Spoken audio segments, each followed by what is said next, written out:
Hola, buenas. Mi nombre es Alessandra Pérez. Yo voy a estar hablando de lo que es el síndrome nefrótico. Nosotros somos el grupo número 8. Ya una definición general de lo que es el síndrome nefrótico sería que para entender el síndrome nefrótico debemos saber primero cómo se ve el glomérulo en las condiciones normales, es decir, en sus condiciones fisiológicas. El glomérulo es una estructura compuesta por un conjunto de capilares encargado de filtrar la barrera de filtración glomerular, es decir, que está formado por tres capas. Estas tres capas son el endotelio capilar fenestrado, es decir, que presenta pequeños pasos para permitir el paso de agua y moléculas pequeñas como vemos en la imagen aquí. También tenemos la membrana basal glomerular. Esta membrana está formada por un colágeno tipo 4, es decir, que está lleno de cargas eléctricas negativas, lo que ayuda a repasar las proteínas, como son la albúmina y también que tiene carga negativa. Aquí se regula la filtración por el tamaño de carga. También tenemos los podocitos, que son muy importantes, es decir, estas son células epiteliales con prolongaciones llamadas pedícelos, que están formadas por hendiduras filtrantes. Estas estructuras actúan como el filtro selectivo y dinámico. Todas estas capas, es decir, trabajan juntos para asegurar que el filtrado pase correctamente hacia el espacio de Brodmann, donde se forma la orina inicial. También tenemos lo que es el mecanismo de filtración. El mecanismo de filtración no es más que la que funciona a través del equilibrio entre la fuerza, es decir, varios componentes también como la presión hidrostática. Aquí lo que vemos es el glomerular, ajá, impulsa el plasma hacia el espacio de Bowman, perdón.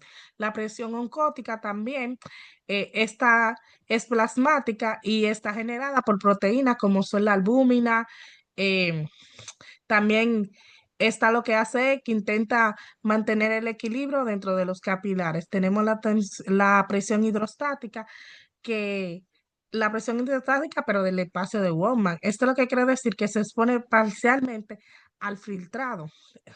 En estas condiciones, las tasas de filtración glomerular es de aproximadamente de 125 mililitros por minuto, lo que equivale a 180 litros del filtrado diario. Sin embargo, este filtrado reabsorbe eh, de 1 a 2 litros. Es decir, que cómo se secreta la orina. Ya también tenemos lo que es la carga selectiva de la membrana. Lo que quiere decir la carga selectiva de la membrana, que la barrera glomerular está formada según su tamaño y también por sus restricciones, es decir, el tamaño de la proteína grande que no pasa, también la carga de la membrana basal, es decir, que repele las proteínas, como son las cargas negativas, como la albúmina, también tiene la forma, en la forma de la, es decir, son formas de moléculas globulares, es decir, que son grandes y tienen dificultades para atravesar los poros. Cuando cualquiera de estas propiedades se altera, se produce la pérdida normal de proteína. Ya de manera general, para saber cómo cuándo comienza el síndrome nefrótico en sí, el primer evento clave es que es la lesión de los podocitos a la que la pérdida de la carga es negativa de la membrana basal. Esto permite que la albúmina pase a la orina, generando la proteína y la hipoalbúmina y finalmente un edema. También tenemos que tener en cuenta algo muy importante, que es la diferencia entre el síndrome nefrítico y el síndrome nefrótico. Es decir, el síndrome nefrítico es hematuria y proteinuria leve y hipertensión más marcada, mientras como ya le mencioné, el nefrítico viene siendo proteinuria más suba y dependiendo el edema más predominante. Aquí le paso a mi compañera que le va a estar hablando de manera general y clínica lo que es el síndrome nefrótico. Gracias. Muy buenas tardes, mi nombre es Erika Mate. A continuación les hablaré acerca de la fisiopatología inicial del síndrome nefrótico. Pasa, por favor. Bien. Como ya sabemos, el síndrome nefrótico se da como una consecuencia clínica de este aumento de permeabilidad de la pared de los capilares glomerulares, por lo cual se va a manifestar con proteinuria, además de hipoalbuminemia y diversas formas de edema. Entonces, ¿cómo ocurre esto? Primero, se va a producir un daño en la membrana. Nosotros tenemos una membrana glomerular, esta membrana de filtración que, como dijo nuestra compañera, tiene varios elementos. El capilar, que en su interior va a poseer elementos como la sangre, solutos, agua, y también por esta van a pasar las proteínas, que cabe destacar que son de gran tamaño y también tienen carga negativa. Además de este capilar, tendremos la membrana basal y luego vamos a tener perdón, primero tenemos el endotelio, que así como mencionó nuestra compañera de fenestrado, luego la membrana basal glomerular y por último, y no menos importante, los podocitos. Aquí se va a producir un daño en la membrana, especialmente una lesión en los podocitos, y esto va a permitir o provocar más bien que se produzca un cambio un cambio en su carga negativa. Entonces, esta membrana glomerular de filtración tiene carga negativa, las proteínas también tienen carga negativa y esto provoca que ellas se repelen entre sí. Por eso, las proteínas no atraviesan esta barrera de. Sin embargo, cuando ocurre esta lesión y se pierde esta carga negativa, ya las proteínas tienen, especialmente la albúmina, tienen un libre acceso a la cápsula de Bowman, a su vez al túbulo contorneado proximal y por último van a llegar a la orina, van a llegar a filtrarse en la orina. Y esta es la explicación de por qué encontramos proteínas presentes en la orina. No es normal que se encuentren la presencia de proteínas en una orina y si de encontrarse debe ser en muy pequeñas proporciones. Pero en este síndrome se produce en grandes proporciones, casi una excreción mayor de 3,5 gramos por decilitro de proteínas por día, como dije, especialmente la albúmina. Y como ya sabemos, la albúmina juega un papel fundamental en el mantenimiento de la presión oncótica. Y cuando esta concentración de albúmina disminuye en el torrente sanguíneo, pues el líquido va a salir al intersticio y esa es la explicación de por qué se produce el edema. Es un edema incipiente y periorbitario y luego pasa a ser generalizado. La hiperlipidemia es la explicación ya que al tener bajas concentraciones de albúmina, el, el hígado va a aumentar la síntesis de lipoproteínas y esto va a incrementar el colesterol, también los triglicéridos. Bien, algo a destacar es que hay una diferencia importante entre el síndrome nefrótico y el síndrome nefrítico, y esta es que en el síndrome nefrótico no se produce inflamación.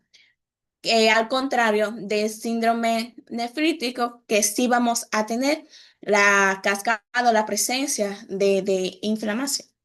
Muchas gracias. Vamos a continuar con mi compañera.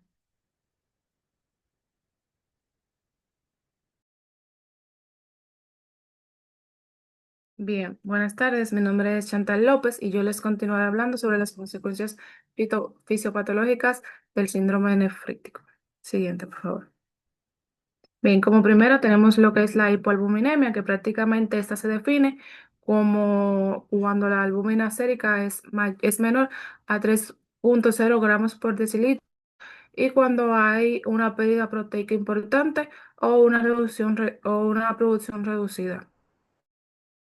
mecanismo de acción de la misma, tenemos que la albúmina es la proteína principal plasmática responsable de lo que es la presión oncótica coloide intravascular y al bajar la concentración de esta misma disminuye lo que es la presión oncótica plasmática, lo que altera el equilibrio de Strangle y favorece la filtración neta de líquido desde el espacio vascular hacia el intersticio. Siguiente, por favor. Bien, en cuanto al edema, tenemos que este se puede clasificar en diferentes partes. Está el edema periorbitario que viene dándose en lo que son las piernas, el ascitis que viene dándose en lo que es el abdomen y en estadios avanzados tenemos lo que es la anasarca, que viene siendo un edema generalizado. El patrón del mismo va a depender de lo que es la gravedad, la posición y la etiología. El mecanismo del mismo viene dado por lo que es la baja albuminemia, también por la subida de los gradientes transcapilares que favorecen lo que es la filtración, y a esto se le añade con frecuencia la retención renal de sodio y agua que incrementa lo que es la volemia total y la presión hidrostática capilar. También tenemos lo que también tenemos que la linfa y el drenaje linfático intentan compensar sin saturar lo que es el líquido intratersticial del mismo. Siguiente, por favor. También tenemos lo que es la hiperlipidemia, que prácticamente esta se da cuando hay una pérdida masiva de proteínas en la orina, como son la albúmina. Y esto está provocado por estímulos hepáticos que tratan de compensar el aumento de síntesis de proteínas plasmáticas y consolidar lo que anteriormente se mencionó, aumentando lo que es la producción de lipoproteínas y de colesterol. Además, hay alteraciones en lo que es la eliminación del metabolismo de lípidos, lo que lleva a colesterol y triglicéridos elevados, característicos de síndromes nefróticos. También tenemos como consecuencia clínica que los niveles de colesterol van a estar elevados y la severidad puede correlacionarse con riesgos cardíacos. Bien, siguiente, por favor. Riesgos de trombosis. Esto está dado por la pérdida de proteínas masivas que se pierden por la orina, como son la albúmina, también inhibidores naturales de la coagulación, como son la angiotensina 3, la antitrombina 3, perdón, y puede alterar el balance protrombótico antitrombótico. La deficiencia de antitrombina 3 es especialmente relevante, ya que su baja actividad de esta inhibe lo que es el aumento de la tendencia, puede inhibir lo que es el aumento de la tendencia a trombosis venosas y embolias pulmonares en algunos pacientes. Eh, el riesgo de trombosis es mayor en adultos mayores que en menores. Siguiente. Tenemos lo que es la susceptibilidad de infecciones. Esta viene dada por la pérdida urinaria de lo que son inmunoglobulinas, especialmente la inmunoglobulina IgG, y también componentes de la vía alternativa de complementos como son factores B e I, lo que produce la optimización y la capacidad de lo que optimiza que no se puedan eliminar bacterias encapsuladas y provoca lo que es la hipovolemia y el edema. También tenemos que tomar en cuenta que en pacientes pediátricos nefróticos se observa un mayor índice de peritonitis bacteriana y esto es lo que da una gran mortalidad en menores. Siguiente, por favor. Por último, tenemos el diagrama fisiopatológico, que este va dado prácticamente con el daño glomerular, ya sea la permeabilidad aumentada, siguiendo así la proteinuremia masiva y dando la pérdida urinaria de albúmina, inmunoglobulinas y antígenos. Esta tiene dos vertientes que cuando se puede dar por la pérdida de antitrombina 3, como ya expliqué, dando un estado hipercoagulable. También por la albuminemia, que viene siguiendo lo que es la disminución de presión oncótica, la retención de sodio y agua, el edema, la hiperlipidemia y un mayor riesgo a lo que son trombos. Muchas gracias. Sigue mi compañera. Buenas, mi nombre es Isbelia Suriel. Yo estaría hablando un poquito de lo que son las manifestaciones clínicas y el laboratorio. Como mi compañera mencionaron, para hacer una breve introducción, sería que el síndrome nefrótico es una entidad clínica causada por un daño a la barrera que filtra el glomérulo, lo que permite el paso excesivo de las proteínas en la orina. Esto genera una serie de manifestaciones clínicas y alteraciones bioquímicas que tienen sus características. Como mi compañera ya explicó, por ejemplo, en las manifestaciones clínicas, por favor, siguiente diapositiva, tenemos el periorbital, que estas son usualmente las edematizaciones en los ojos, que usualmente son bastante visibles en la mañana. Tenemos las extremidades, las piernas y los pies, y en ocasiones se progresa hacia los brazos. El abdomen, este aumenta su tamaño por el líquido que se entra a través de la cavidad abdominal. La anasarca, que este edema es generalizado y es un edema severo. Eh, Tenemos que esta usualmente es causada por la hipoalbuminemia, que reduce bastante la presión oncótica en el plasma, favoreciendo la salida del líquido hacia el intestino.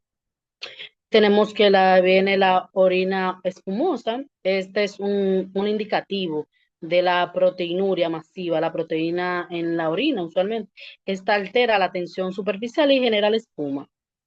Tenemos que en la fatiga y el cansancio, o sea, el malestar general, estos son muy relacionados con el metabolismo usualmente, por la pérdida de proteína, la retención de líquidos. Tenemos otros síntomas posibles, como se mencionaron, por ejemplo, el aumento de peso.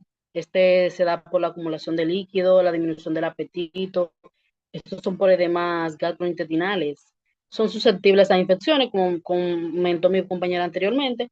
Esto es más por la pérdida en la orina de inmunoglobulinas, y esto hace más susceptible a las personas eh, a que se le dé infecciones. También los riesgos, como se mencionó, de los trombocitos, o sea, de los trombos, por la edematización. Siguiente, por favor, diapositiva. Tenemos los hallazgos en la proteinura es masiva cuando es mayor al 3.5. Esto es un criterio esencial para el diagnóstico.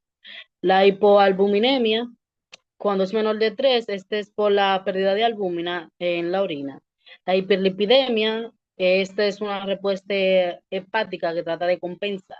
La sedimentación urinaria, esta presenta cilindros grasos o cruz de Malta en el microscopio. Eso solamente se puede observar en esta parte. La función renal, y realmente comienza siendo normal, puede deteriorarse si hay complicaciones. Y hacemos siempre la prueba de coagulación si tenemos alguna sospecha de un trombocito, ya que el síndrome nefrótico predispone a los pacientes a tener trombocitos venosos profundos y embolias pulmonar, usualmente en personas con obesidad o con algunas afecciones cardíacas. Siguiente por diapositiva, por favor. Cuando comparamos el síndrome nefrótico con el síndrome nefrítico, tenemos que, por ejemplo, en el edema, en el nefrótico son predominantes, más que cuando en el nefrítico son leves o ausentes. La proteinuria, como mencioné anteriormente, es masiva sobre 5, de 3.5 y moderada -2 menos 3. Esto es más en el nefrítico. La hematuria en el nefrótico es ausente y en el nefrítico es presente. La hipertensión es rara vez en el nefrótico, pero es frecuente en los nefríticos. Y la función renal al inicio en el nefrótico es normal, o sea, puede también verse afectado, pero usualmente es normal. Y en el nefrítico, esta siempre se ve alterada. Siguiente diapositiva, por favor. Cuando tenemos el caso clínico, por ejemplo, el paciente de 45 años, él se acerca a la consulta por edema generalizado de varias semanas de evolución, refiere que su orina es espumosa y se siente fatigado y cansado. Cuando le mandamos a hacer los laboratorios, usualmente estos usted ve que tienen proteinuria por encima de 5 gramos al día, albúmina cerca de 2.5 dl, colesterol total entre 120, creatinina en 0.9 y sedimentación en el urinario, o sea, tenemos en la sedimentación, si tenemos los cilindros presentes que se ven a través del microscopio. La interpretación de este caso, usualmente este caso cumple casi todos los criterios básicos de un síndrome nefrótico, el edema severo, la proteinuria masiva, la hipoalbuminemia confirmada en el diagnóstico. La función renal está conservada, pero hay que evaluar los riesgos que se pueden tener en un trombo. En conclusión, el reconocimiento temprano de este síndrome nefrótico es clave para evitar las complicaciones del trombo, o sea, tener trombo, infecciones y daños renales progresivos, o sea, para que no se vea tan afectado el riñón. La correlación clínica con el laboratorio siempre permite un diagnóstico certero y orientar de una forma oportuna el tratamiento, pero esto lo va a estar hablando de una mayor forma y abarcando un mayor espacio mi siguiente compañera.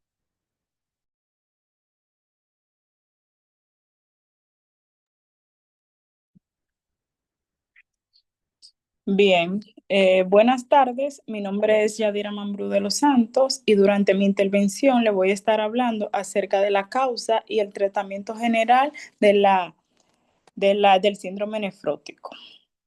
El síndrome nefrótico usualmente se debe a los daños en los racimos de los vasos sanguíneos diminutos, es decir, en el glomérulo del riñón. El glomérulo filtra la sangre cuando pasa por el riñón. Y separa lo que nuestro cuerpo necesita de lo que no.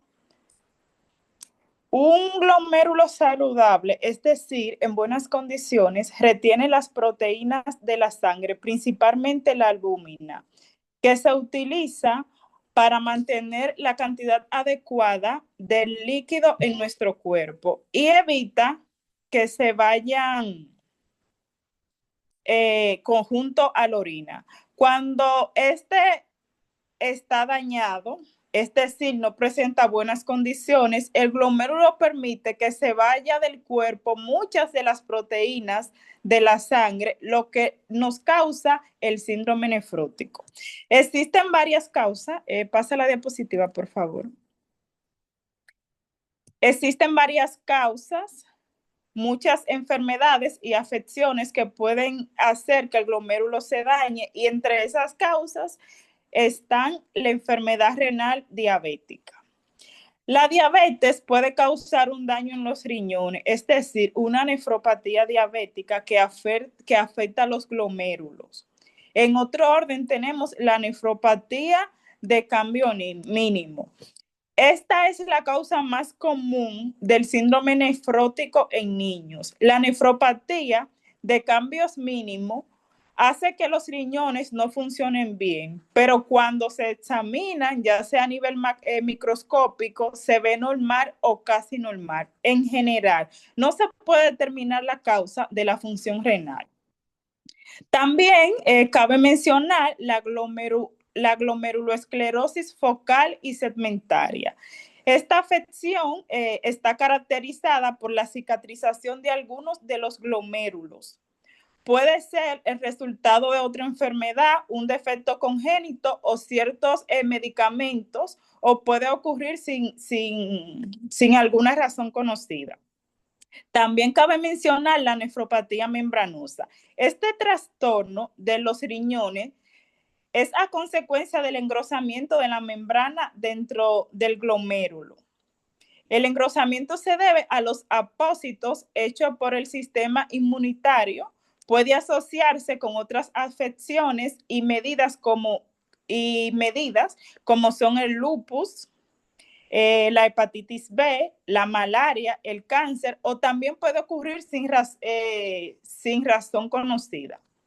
En otro orden también tenemos el lupus eritematoso sistémico. Esta enfermedad inflamatoria crónica puede causar daños graves al riñón. También tenemos los amiloidosis. Este trastorno se produce cuando las proteínas amiloides se acumulan en los órganos. La acumulación de los amiloides a menudo dañan el sistema del filtrado del riñón. Como les acabo de mencionar, existen varias causas por las cuales nuestro glomérulo en el riñón puede haberse comprometido y llevarnos a lo que es el síndrome nefrótico.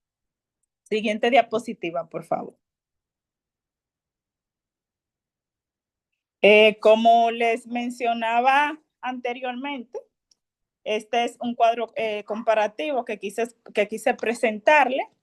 Aquí tenemos las causas primarias del síndrome nefrótico. Como les mencionaba anteriormente, vamos a tener la enfermedad de cambios mínimos, la glomerulosclerosis focal, segmentaria, entre otros. Y también la vamos a clasificar como causa secundaria, es decir, sistémica, como anteriormente les mencionaba, la diabetes mellitus, el lupus eritematoso, tenemos los amiloidosis y las infecciones hepáticas, hepatitis B, hepatitis C, y también el VIH, también algunos medicamentos AINES.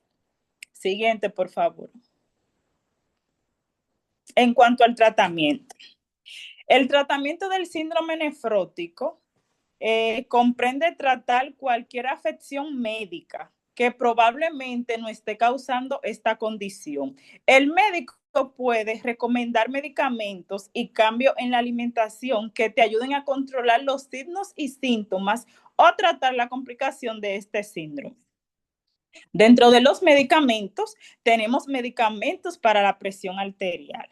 Los medicamentos denominados inhibidores de la enzima convertidora de angiotensina, es decir, ECA, reduce la presión arterial y también la cantidad de proteína que se libera en la orina. Los medicamentos de esta categoría incluyen el lisinopril, el benacepril, captopril y el enalapril. Otros grupos de medicamentos que funcionan de forma similar se denominan los antagonistas del receptor de la angiotensina 2 y comprende lo que son el losartán y el valsartán. También pueden utilizarse otros medicamentos como son los inhibidores de la renina, aunque por lo general se utilizan primero los inhibidores de la enzima convertidora de angiotensina y la antagonista del receptor de la angiotensina 2. En otro orden, también como tratamiento tenemos lo que son los diuréticos. Ayudan a controlar la hinchazón, ya que aumenta la eliminación de líquido en los riñones. Los medicamentos diuréticos suelen incluir la furosemida, muy conocida, incluso creo que es una de las más mencionadas. También tenemos la espironolactona y las tiazidas como la hidroclotiazida. También cabe mencionar los medicamentos para reducir el colesterol. Las estatinas ayudan a reducir los niveles de colesterol. La estatina incluye la ortovastatina, la fluvastatina, la lovastatina, entre otros medicamentos de la familia estatina. También tenemos los anticoagulantes. Cabe mencionarlo ya que la circulación en pacientes con esta condición se ve comprometida. Esto se puede recetar para disminuir la capacidad de los coágulos en la sangre, especialmente si ha tenido coágulos sanguíneos. Entre los anticoagulantes podemos mencionar la heparina y la warfarina. También están los medicamentos supresores del sistema inmunitario. Los medicamentos para controlar el sistema inmunitario, como los corticoides, pueden disminuir la inflamación, acompañan algunos de los tratamientos. Sí, en esta diapositiva que estoy presentando, tenemos los tratamientos que ya les había mencionado. Tenemos corticoides, que su objetivo es reducir la inflamación y la proteinuria. Tenemos los diuréticos para controlar el edema y la hinchazón. Tenemos los inhibidores ECA y ARA2, que como bien le decía, protegen la función renal y reducen la proteinuria. Tenemos las estatinas para controlar la hiperlipidemia y los anticoagulantes para prevenir la formación de trombos. Dieta baja en sal y proteínas moderadas. El objetivo es disminuir el edema y proteger los riñones. Siguiente, por favor. El objetivo del tratamiento. Los objetivos del tratamiento son aliviar los síntomas y prevenir las complicaciones y retrasar el daño renal. Para controlar el síndrome nefrótico, se debe tratar el trastorno que primero lo está causando. Y el tratamiento se puede requerir de por vida. Es decir, que una persona con esta condición tendrá que tomar medicamento de por vida. Cabe decir que el síndrome nefrótico es potencialmente mortal. Este síndrome nefrótico es una enfermedad grave. Sin tratamiento puede afectar la esperanza de vida debido a las complicaciones secundarias. ¿A quiénes puede afectar el síndrome nefrótico? A cualquier persona puede afectar este síndrome, pero es más común en personas con enfermedades renales relacionadas con la diabetes, como anteriormente le decía. Prevenir. ¿Cómo puedo prevenir este síndrome nefrótico? Bueno, pues cabe decir que el síndrome nefrótico no se puede prevenir. Sin embargo, se puede mejorar sus síntomas tratando causas y modificando la dieta. Cabe decir que la dieta y la nutrición son causas, no causan ni previenen lo que es el síndrome nefrótico en adultos. Sin embargo, si padece síndrome nefrótico, es necesario que se modifiquen algunas cosas en la dieta. Por ejemplo, puede ayudar a reducir la hinchazón limitando la cantidad de sodio en su dieta. La mayor parte del sodio proviene de la sal, también para ayudar a reducir la hinchazón tomando más líquido. Reducir las grasas saturadas y el colesterol en la dieta puede ayudar a controlar la hiperlipidemia. También sería bueno reducir las carnes rojas, carnes procesadas, lo que es el queso, carne frita, entre otros productos. Hasta aquí nuestra exposición. Espero que haya sido de su agrado. Buenas noches. Buenas tardes.